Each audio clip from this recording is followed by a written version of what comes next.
Welcome to Manchester Museum, where everyone belongs. This museum is sat at the heart of Manchester's cultural landscape for more than 130 years and cares for one of the largest combined collections of natural history and living cultures in the north of England. But things are changing. They need to change. Our recent transformation, completed in February 2023, was as much about values as it was about buildings. As part of the Manchester University, learning and research are in our DNA, but now empathy also sits at the heart of everything we do. We work with everyone from local community activists and students to globally significant researchers to effect and empower change. The last 2 years have been an incredible ride, shared with 1.5 million visitors.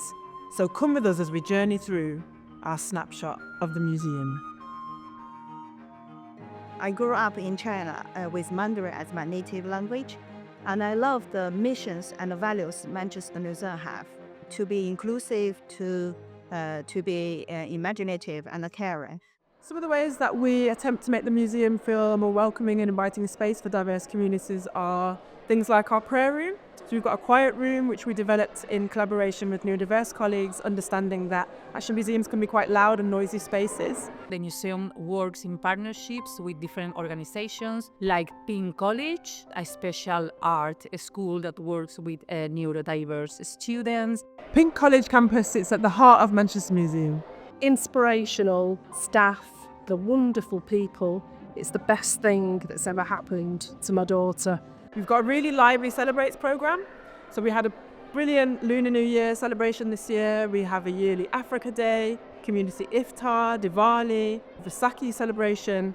Our co-curated galleries are a massive part of ensuring that visitors see themselves reflected in the narratives. So people like me got to come here and work with the British Museum and the Manchester Museum teams to decide what stories that we wanted to put inside this amazing new purpose-built gallery space.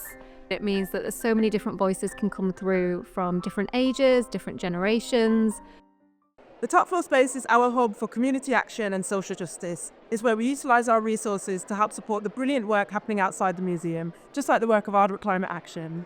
We will be doing a site called St. Saviour's, so it's an old graveyard, and we're planning to do a big Mediterranean garden there, so it will be the Lydia Becker past, present and future garden. The museum holds the Lydia Becker archives for her work in botany, so we'll be planting around that site the same species that she found are in archive here.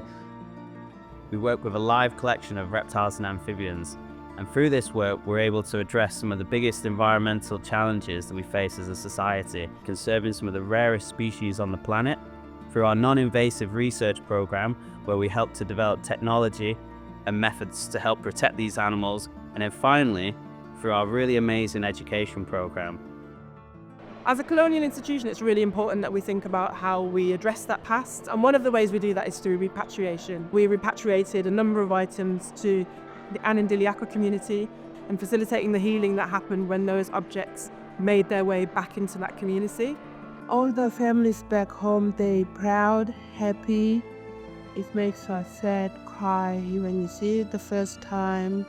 Yes, it's emotionally, no? We're determined to become the museum our city needs, and our mission to build understanding between cultures and a more sustainable world is more urgent now than ever before.